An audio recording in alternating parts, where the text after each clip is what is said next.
Hello, welcome to the lesson on pages 4.18 and 4.26 from the grammar section of the SAT binder. So here we're going to talk about two more types of grammar mistakes. The first one will be called combining clauses. And the second one will be called misplaced modifiers.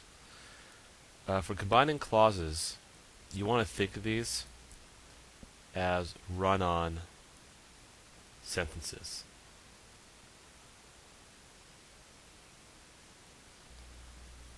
We talked about clauses, I think, during the incomplete sentences review.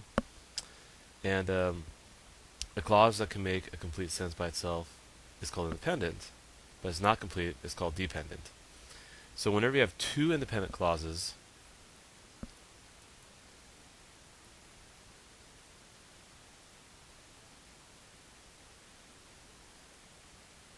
you'll get a run-on sentence. So it's imperative that when you make a sentence that the two clauses is dependent and independent. You can't have two independent clauses. However, you can combine independent clauses if you use a semicolon. A semicolon's like a period.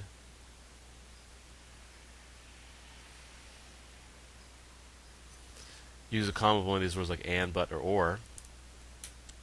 So you're connecting the two independent clauses. Anything that sounds repetitive, you can remove that. Or you can also add a conjunction to make a complex sentence. We'll see examples of that shortly. But the hierarchy of punctuation: red means a full stop, so period. Yellow, as you know, means yield, semicolon. And use a semicolon instead of period just to show that the first clause leads you to the second clause, like there's some sort of relationship between the two.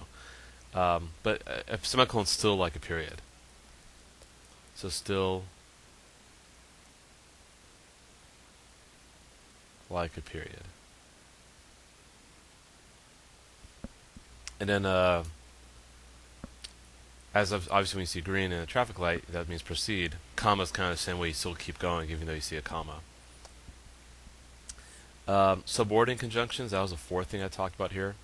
If you add words like after, although, or when, or while, you could make your sentence sound a bit more complex, but it would no longer be a run-on, so you'd be okay. Because then you would turn one of the independent clauses to a dependent clause when you use that. So look at this sentence here. I'll go to the market, then I'll stop by the gym. So obviously that's a run-on, because you have two independent clauses. So you can put a semicolon, you can put a word like and. You can say I'll go to the market and then stop by the gym. So remove the redundancy. So no comma. We did say you could use like a comma with one of the words like and, but or, but you could also just put the word and without a comma. Or a complex is after I go to the market, that's your dependent clause. I'll stop by the gym, that's your independent clause. So you turn the first independent clause to a dependent clause. Let's look at some of these sentences here. Number one, the soldiers rushed the battlefield. The soldiers were wounded in the process. So you could say, the soldiers rushed the battlefield, semicolon, the soldiers, ... were wounded in the process. If you use a comma with the word and, the soldiers rushed the battlefield and the soldiers ... Remove redundancy. The soldiers rushed the battlefield and were wounded. So no comma, just use the word and. Were wounded in the process. And then for a complex sentence, you could say after the soldiers rushed the battlefield,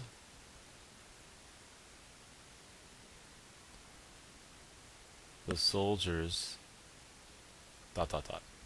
Because see how you say after the soldiers rushed the battlefield, that's the dependent clause. That can't stand on its own. This after the comma, the soldier wounded in the process, that's an independent clause. So you can have a dependent and independent clause together, but you can't have two independent clauses. So changes have to be made to it. So here's the second example. Many people don't eat real food that hasn't been processed. This is causing an obesity problem in America. Okay. So what I'll do is I'll pause the recording and work this out. You probably should pause the video too and work this on your own and then see if you get the right answer. So I'm going to pause the recording.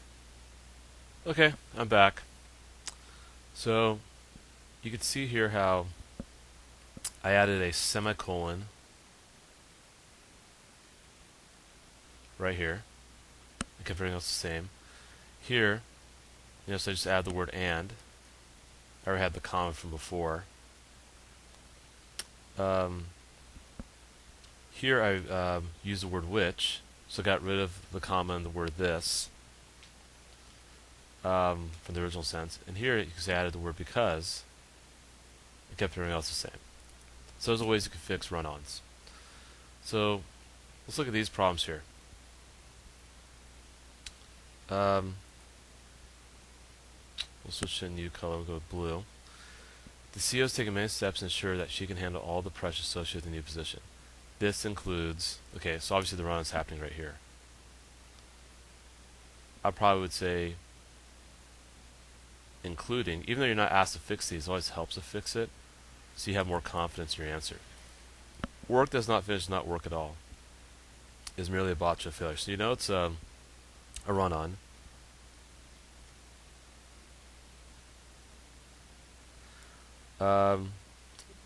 B has the same problem as original. E, the thing you're saying after a semicolon is still a dependent clause. The work being merely a botch of failure, that doesn't work for us. Because then we don't have a verb there that we can use. C and D both work, but C is shorter, so go C. So usually a shorter choice is a better option. If you're sure that you're in the right, you do not mind an independent examination of the case. Everything's all good here. Because you have the word if, so this makes this dependent. It's a dependent clause. And of course here you have your independent clause. And then number 4, St. Petersburg was renamed Leningrad to Russian Revolution. Its original name, okay. Obviously I know that's a run-on.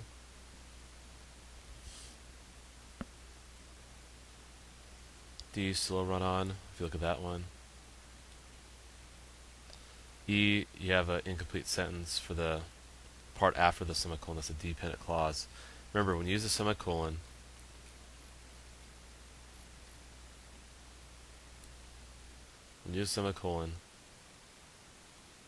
it's when you're separating two independent clauses.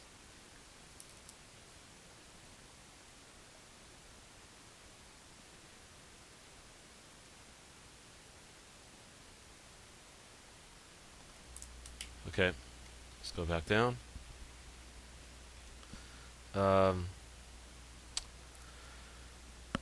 Let's see.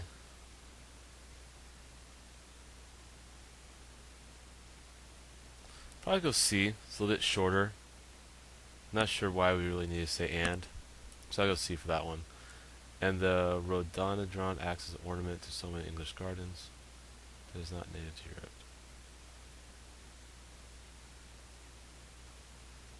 I'd probably go C. Probably need a comma there. Or maybe a semicolon, say however. So I'll go C on that one. Okay, modifiers. Modifiers are also a big deal. A modifier is basically a phrase that acts like an adjective. It describes something else in a sentence. and usually you want it to be right next to what's describing. Like this is a clear modifier. Running through the woods, so that's a modifier. I know it sounds weird because you think of modify, I think of change, but it's not change, it's just describing.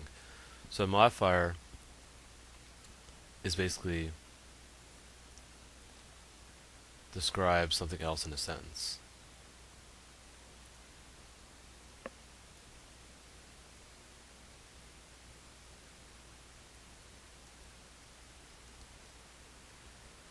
Describe something else in a sentence. And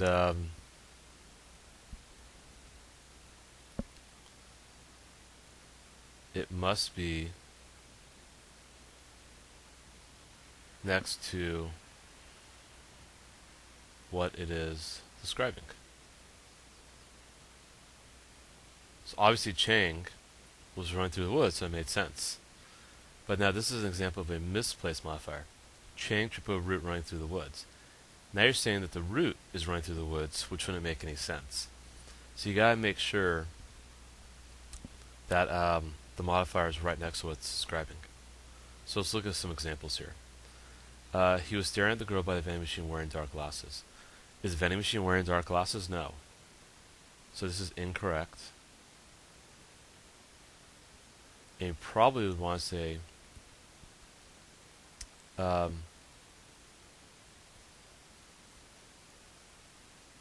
he was staring at the girl wearing dark glasses by the vending machine.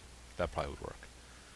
Jane was frightened that the rocks would land on the campsite rolling down the hill. Well, what's rolling down the hill? Not the campsite, but the rocks. So you can say Jane was frightened that the rocks rolling down the hill would land on the campsite. That's where I'd place it. The hillside's view is striking to Yoshi covered in wildflowers. What was covered in wildflowers? Yoshi?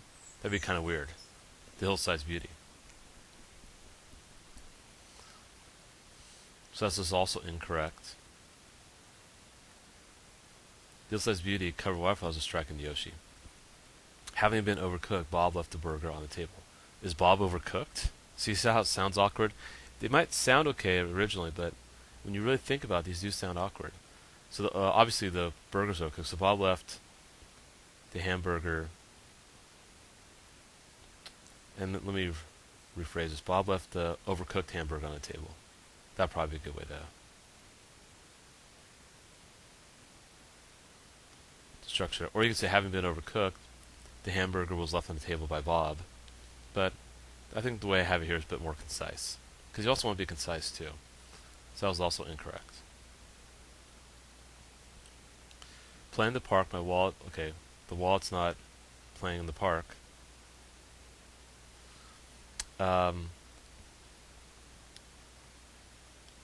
You could say, so here's a modifier.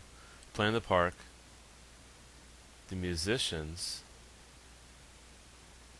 found my wallet. So once you get the hang of these, you'll never miss these. They're pretty easy to catch. And actually all these were incorrect, I guess, so I didn't have to determine whether they're correct or incorrect. But still, it's good that we went through that. And now hopefully you can see how to fix these. You're typically going to see these in the improving sense category. Rarely would you see some identifying errors. So let's look at number one. The old farmer went to the barn to milk the cow with a cane. Now that'd be weird, right? He's not milking the cow with a cane. The old farmer probably walked with a cane. So let's see what we like here. Not A, not E.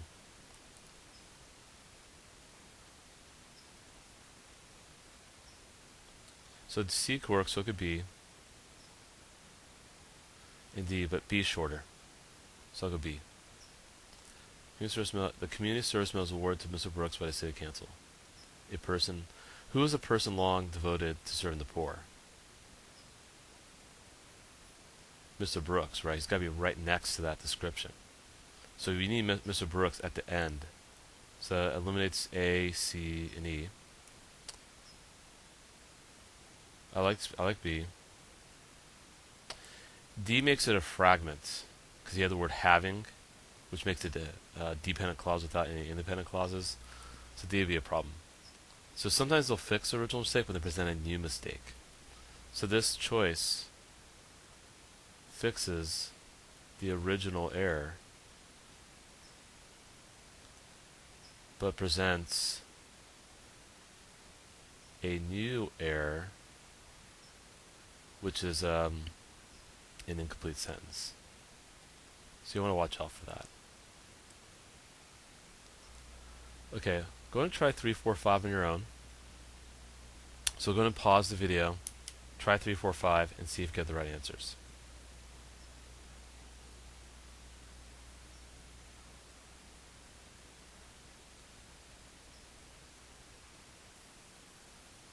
Okay, so if you got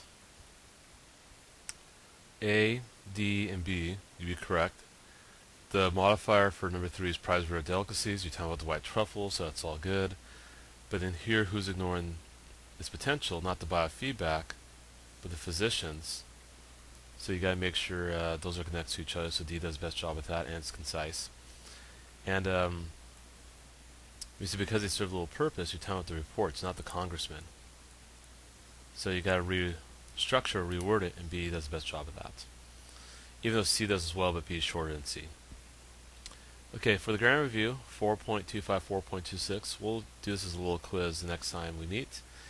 And looks like we're all set with this video. Sorry if that was a bit long, but hopefully you found this helpful.